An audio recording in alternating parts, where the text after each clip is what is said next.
বিসমিল্লাহির রহমানির রাহিম। আবু তালিবের আশ্বাস লাভে কুরাইশগণ মনে করেছিল যে হযরত মুহাম্মদ সাল্লাল্লাহু আলাইহি ওয়াসাল্লাম এখন হতে তাঁর প্রচারণা বন্ধ করবে এবং তাদের দেবদেবীদের সম্পর্কে আর কোনো কথা বলবে না। কিন্তু দেখা গেল যে না, সে সব কিছুই হল না। তিনি তাঁর ধর্মের প্রচার কাজ একইভাবে চালিয়ে যাচ্ছেন এবং দেবদেবীদের সম্পর্কে কুমন্তব্য এখনও করতেছেন। সুতরাং তারা হযরত মুহাম্মদ সাল্লাল্লাহু আলাইহি ওয়াসাল্লাম এর প্রতি আবার ক্ষেপে উঠল। এবার তারা শুধু একা হযরত মুহাম্মদ সাল্লাল্লাহু আলাইহি ওয়াসাল্লাম এর উপরে নয়, তাঁর অনুসারী ও দ্বীন ইসলাম গ্রহণকারী ও মুসলিমগণের প্রতিও এবার তারা মারমুখী হয়ে উঠল। এবার তারা যেখানে যাকে সুযোগ মতো পেত অকথ্য ও অসহনীয়ভাবে সেখানে তাকে নির্যাতন শুরু করত। মক্কার সকল কুরাইশ যেখানে শত্রু, একাকী আবু তালিব তাদের বিরুদ্ধে কত আর কি করবেন। হযরত মুহাম্মদ সাল্লাল্লাহু আলাইহি ওয়াসাল্লাম কুরাইশদের প্রতিনিধি উতবার প্রস্তাবে রাজি হতেন, তবে তো রাজার হালে থাকতে পারতেন। সকল লোক তাঁর অনুগত ও বাধ্যগত হয়ে থাকত, তাঁর সুখ ও শান্তির জন্য আর কোনো অভাব থাকত না। কিন্তু তাঁর পক্ষে তা সম্ভব হল না। তিনি গ্রহণ করলেন বিপদসংকুল ও কণ্টকাকীর্ণ পথ। তিনি যে জগতে আগমন করেছেন এ উদ্দেশ্য মানুষকে তার দিনের আলো দেখতে হবে, তাতে তার যত বিপদই হোক না কেন। পক্ষান্তরে কাফের কুরাইশগণ হিংস্র পশুর মতো তার উপর এবং ইসলাম ধর্ম গ্রহণকারীদের উপর তাদের নির্যাতনের থাবা ভীষণভাবে বিস্তার করল। হুজুরে পাক সাল্লাল্লাহু আলাইহি ওয়াসাল্লাম এর উপরে তারা অত্যাচার করতেই কোনো নতুন মুসলমানকে তারা চাবুকের আঘাতে সর্বশরীর জর্জরিত ক্ষত বিক্ষত করতে লাগল। দ্বিপ্রহরের প্রচণ্ড রৌদ্র তাপে উত্তপ্ত বালুকার উপর চিৎ করে শুয়ায় বুকের উপর ভারী পাথর চাপা দিয়ে রাখতে লাগল। কারো বা শরীরের চামড়া ধারালো চাকু দিয়ে চিরে ফেলে তাতে লবণ মাখিয়ে দিত। তাদেরকে একাধারে বন্দী করে ৫-৭ দিন পর্যন্ত খোরাক বন্ধ করে ইসলাম ধর্ম পরিত্যাগ করার জন্য চাপ দিতে লাগল। কিন্তু আল্লাহর কি মহিমা, তাদের মনোবল এবং ঈমান এমনই সুদৃঢ় ছিল যে তাদের প্রতি যত অত্যাচারী হোক না কেন তারা মৃত্যুবরণে প্রস্তুত হল, তবু প্রাণের ধর্ম ইসলামকে পরিত্যাগ করতে রাজি হল না। একদিন হুজুরে পাক সাল্লাল্লাহু আলাইহি ওয়াসাল্লাম কাবা ঘরের প্রাঙ্গণে বসে উপদেশ দানে লিপ্ত ছিলেন। তিনি বলতেছিলেন, আসমান জমিন চন্দ্র সূর্য গাছপালা পাহাড় পর্বত জিন ইনসান প্রভৃতি সকল কিছুর সৃষ্টিকর্তা মহান আল্লাহ তাআলা। তিনি নিরাকার, সর্বশক্তিমান ও অদ্বিতীয়। ইবাদতে যোগ্য কেবল তিনি। মূর্তি পূজা করা একেবারেই অনর্থক। মূর্তি কারও কোনো ভালো বা মন্দ করতে পারে না। ঠিক এ মুহূর্তে একদল কাফের ছুটে এসে হুজুরে পাক সাল্লাল্লাহু আলাইহি ওয়াসাল্লাম কে নির্দয়ভাবে প্রহার শুরু করল। এ অবস্থা দেখে হারেস নামের জনৈক মুসলিম দৌড়াইয়া এসে হুজুরে পাক সাল্লাল্লাহু আলাইহি ওয়াসাল্লাম কে কাফেরদের হাত হতে রক্ষা করার চেষ্টায় অবতীর্ণ হলেন। কিন্তু কাফেরগণ সংখ্যায় ছিল অনেক এবং তারা প্রত্যেকেই সশস্ত্র ছিল। তবু আপ্রাণ চেষ্টা করে সাহাবী হারেস রাদিয়াল্লাহু আনহু হুজুরে পাক সাল্লাল্লাহু আলাইহি ওয়াসাল্লাম কে তাদের হাত হতে কোনো রকমে উদ্ধার করলেন, কিন্তু নিজেকে আর কোনোভাবে রক্ষা করতে পারলেন না। কাফেরদের হাতে তিনি শহীদ হয়ে গেলেন। এ হারেসই ছিলেন ইসলামের সর্বপ্রথম শহীদ। হযরত রাসূলে করিম সাল্লাল্লাহু আলাইহি ওয়াসাল্লাম এর অন্যতম চাচা ছিলেন ইসলামের অন্যতম শ্রেষ্ঠ বীর বাহাদুর বা ভুবন বিখ্যাত মহাবীর আমির হামজা। তিনি তখনও ইসলাম ধর্মে দীক্ষিত হন নাই। আমির হামজা রাদিয়াল্লাহু আনহু এর শিকারের প্রতি অত্যন্ত ঝোঁক ছিল। সারাদিনই তিনি তীর ধনুক নিয়ে বনে জঙ্গলে শিকার করে বেড়াইতেন আর সন্ধ্যার সময় প্রত্যাবর্তন করে বন্ধু বান্ধব নিয়ে কাবার প্রাঙ্গণে বসে অনেক রাত পর্যন্ত গল্প গুজবে কাটিয়ে দিতেন। তিনি ভাতিজা হযরত মুহাম্মদ সাল্লাল্লাহু আলাইহি ওয়াসাল্লাম কে খুবই ভালোবাসতেন। এত দিন যদিও তিনি ইসলাম গ্রহণ করেননি, তবুও ভাতিজার প্রতি তার আন্তরিক আকর্ষণ ছিল। একদিন হুজুরে পাক সাল্লাল্লাহু আলাইহি ওয়াসাল্লাম কাবার কাছেই কোনো এক জায়গায় উপবিষ্ট ছিলেন। সে সময় কুরাইশ নেতা আবু জেহেল কতিপয় লোক নিয়ে হুজুরে পাক সাল্লাল্লাহু আলাইহি ওয়াসাল্লামকে অত্যন্ত অপদস্থ করল। সে সময় হযরত হামজা রাদিয়াল্লাহু আনহু বাড়িতে ছিলেন না, তিনি শিকারের খোঁজে গিয়েছিলেন। তিনি সন্ধ্যার পর বাড়িতে এসে এ ঘটনা তাঁর দাসীর কাছে শুনতে পেয়ে ক্রোধে জ্বলে উঠলেন ও তীর ধনুকসহ তখনই কাবার প্রাঙ্গণে গিয়ে উপস্থিত হলেন। আবু জেহেল সেখানেই ছিল। হযরত হামজা রাদিয়াল্লাহু আনহু তার কাছে সরসে তাকে লক্ষ্য করে বলল, হে আবু জেহেল, তুমি কি জানো না যে আমিও মুহাম্মদ সাল্লাল্লাহু আলাইহি ওয়াসাল্লাম এর ধর্ম ইসলাম গ্রহণ করেছি? বলে দিলাম, এখন হতে যদি কেউ মুহাম্মদ সাল্লাল্লাহু আলাইহি ওয়াসাল্লাম এর প্রতি বিন্দু মাত্র অসৎ আচরণ প্রদর্শন করে তবে আমি তার গর্দান উড়িয়ে না দিয়ে ছাড়ব না। আবু জেহেল হযরত হামজা রাদিয়াল্লাহু আনহু অগ্নিমূর্তি দেখে অত্যন্ত ভীত হয়ে পড়ল এবং তার কথার কোনো উত্তর দিতে সাহস না পেয়ে নিশ্চুপে তাড়াতাড়ি সেখান হতে সরে পড়ল। হযরত আমির হামজা রাদিয়াল্লাহু আনহু অবশ্য সেদিন ইসলাম গ্রহণ করেননি, তবে ওই কথা বলেছিলেন শুধু আবু জেহেলকে ভয় প্রদর্শন করার জন্য। অবশ্য এর মাত্র অল্পদিন পরে ইসলাম গ্রহণ করলেন। তাঁর ইসলাম গ্রহণ করার ফলে মুসলমানদের মনের সাহস ও শক্তি অনেক গুণে বৃদ্ধি পেল। পক্ষান্তরে কাফের কুরাইশগণ বেশ কিছুটা চিন্তিত হয়ে পড়ল। সপ্তম আসমানের পর হুজুরে পাক সাল্লাল্লাহু আলাইহি ওয়াসাল্লাম কে সিদরাতুল মুনতাহার দিকে নিয়ে রওনা করল। সেখানে পৌঁছে দেখা গেল সিদরা গাছের ফল একটি বৃহৎ মটকার ন্যায় এবং তার পাতা হাতির কর্ণের মতো। হযরত জিব্রাইল আলাইহিস সালাম বলল, হে আল্লাহর রাসূল, এই সিদরাতুল মুনতাহা অর্থাৎ শেষ সীমার মূল গাছ। আরও দেখা গেল সিদরাতুল মুনতাহা হতে বের হচ্ছে 4টি নহর, 2টি নহর প্রকাশ্য এবং 2টি অপ্রকাশ্য। হুজুর সাল্লাল্লাহু আলাইহি ওয়াসাল্লাম জিজ্ঞেস করলেন, হে জিব্রাইল, এগুলো কি? তিনি বললেন, অপ্রকাশ্য নহর 2টি হল বেহেশতে প্রবাহিত 2টি ঝর্ণাধারা, আর প্রকাশ্য নহর 2টি হল মিশরের নীল নদ ও বাগদাদের ফুরাত নদী। এরপর বাইতুল মামুর ঘরটি হুজুর সাল্লাল্লাহু আলাইহি ওয়াসাল্লাম এর সামনে পেশ করল। তারপর হুজুর পাক সাল্লাল্লাহু আলাইহি ওয়াসাল্লামের সামনে আনা হল এক পাত্র মদ, এক পাত্র দুধ। তা হতে হুজুরে পাক সাল্লাল্লাহু আলাইহি ওয়াসাল্লাম দুধ গ্রহণ করলেন ও পান করলেন। তখন হযরত জিব্রাইল আলাইহিস সালাম বললেন, ইসলাম ধর্মের অনুসারীদের জন্য এই নিদর্শন। সপ্তম আকাশ সিদরাতুল মুনতাহা দর্শন ও ভ্রমণের পর হযরত জিব্রাইল আলাইহিস সালাম সাহায্য হুজুরে পাক সাল্লাল্লাহু আলাইহি ওয়াসাল্লাম আসমানের অধিবাসী বিভিন্ন ফেরেশতাদের সঙ্গে সাক্ষাৎ পরিচয় লাভ করে আলাপ আলোচনা করলেন। পরে হযরত জিব্রাইল আলাইহিস সালাম তাঁকে বেহেশত দোজখ দেখালেন। বেহেশতের নেয়ামত সমূহ কি নেক কাজ করার ফলে লাভ করা যায়, হযরত জিব্রাইল আলাইহিস সালাম সেসব বিষয় ও হুজুরে পাক সাল্লাল্লাহু আলাইহি ওয়াসাল্লামকে প্রত্যক্ষভাবে দেখালেন। তারপর দোজখের ভীষণ দৃশ্য এবং তার ভয়াবহ আযাবের উপকরণগুলো তাঁকে দেখানো হল। কোন পাপের জন্য কোন ধরনের আযাব হবে তার প্রত্যক্ষ দৃশ্য তাঁকে দেখানো হল। তারপর হযরত জিব্রাইল আলাইহিস সালাম হুজুরে পাক সাল্লাল্লাহু আলাইহি ওয়াসাল্লাম কে নিয়ে পুনরায় ঊর্ধ্বা অভিমুখে আরোহণ করতে লাগলেন। কিন্তু কিছু দূর যাবার পরই ফেরেশতা হযরত জিব্রাইল আলাইহিস সালাম হুজুরে পাক সাল্লাল্লাহু আলাইহি ওয়াসাল্লাম কে বললেন, হে আল্লাহর নবী, আমার আর সামনে যাবার শক্তি নেই, আমার ও আপনার বাহন বোরাকের শক্তি ও সামর্থ্য এ পর্যন্তই শেষ। অতএব আমাদের উভয়কে এখন আপনার কাছ হতে বিদায় গ্রহণ করতে হবে। এ প্রসঙ্গে হুজুরে পাক সাল্লাল্লাহু আলাইহি ওয়াসাল্লাম এর একটি হাদিসে বর্ণিত রয়েছে, হুজুরে পাক সাল্লাল্লাহু আলাইহি ওয়াসাল্লাম হযরত জিব্রাইল আলাইহিস সালামকে বললেন, হে জিব্রাইল, বলুন তো এমন জায়গায় এসে কোনো বন্ধু তার বন্ধুকে পরিত্যাগ করে?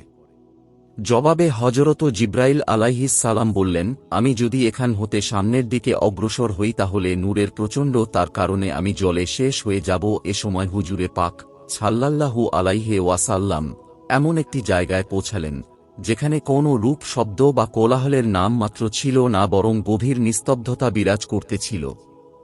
হুজুরে পাক সাল্লাল্লাহু আলাইহি ওয়াসাল্লাম এর মনে তখন সেই পরিবেশে দারুণ ভয়ের সঞ্চার হল। এমন সময় রাফ রাফ নামক এক নতুন বাহন আগমন করল এবং হুজুরে পাক সাল্লাল্লাহু আলাইহি ওয়াসাল্লাম তাতে আরোহণ করে সামনে অগ্রসর হলেন এবং ওই রাফ রাফের সাহায্য হুজুর সাল্লাল্লাহু আলাইহি ওয়াসাল্লাম আরশের মুআল্লা পর্যন্ত পৌঁছায় গেলেন। আল্লাহ তাআলার পক্ষ হতে তখন হুজুরে পাক সাল্লাল্লাহু আলাইহি ওয়াসাল্লাম এর প্রতি আল্লাহ পাকের ঘনিষ্ঠ হওয়ার জন্য আহ্বান আসল, হে প্রিয় হাবিব, আপনি আমার আসন আরশে চলে আসুন। হুজুর সাল্লাল্লাহু আলাইহি ওয়াসাল্লাম সে আহ্বান শুনে নিজের জুতা খুলতে উদ্যোগী হলেন। তাতে আল্লাহ বললেন, আপনার জুতা খুলতে হবে না, আপনি তা পায়ে রেখেই আগমন করুন। হুজুরে পাক সাল্লাল্লাহু আলাইহি ওয়াসাল্লাম বললেন, হে মাবুদ, হযরত মুসা আলাইহিস সালাম যখন আপনার দর্শন লাভের আশায় কোহেতুরে গমন করলেন, তখন তাঁর প্রতি হুকুম হয়েছিল, তুমি 40টি রোজা আদায় করে এবং পাদুকা খুলে কোহেতুরে আসো। কোহেতুর অপেক্ষা লক্ষ গুণ বেশি মর্যাদা। অতএব আমি পায়ে জুতা রেখে কেমন করে এ জায়গায় আসব? আল্লাহ বলেন, হে প্রিয় হাবিব, মুছার প্রতি জুতা খুলবার আদেশ দেওয়া হয়েছিল, এই জন্য যে কোহেতুরের মাটি তার পায়ে লাগিয়ে তার মর্যাদা বৃদ্ধি করব।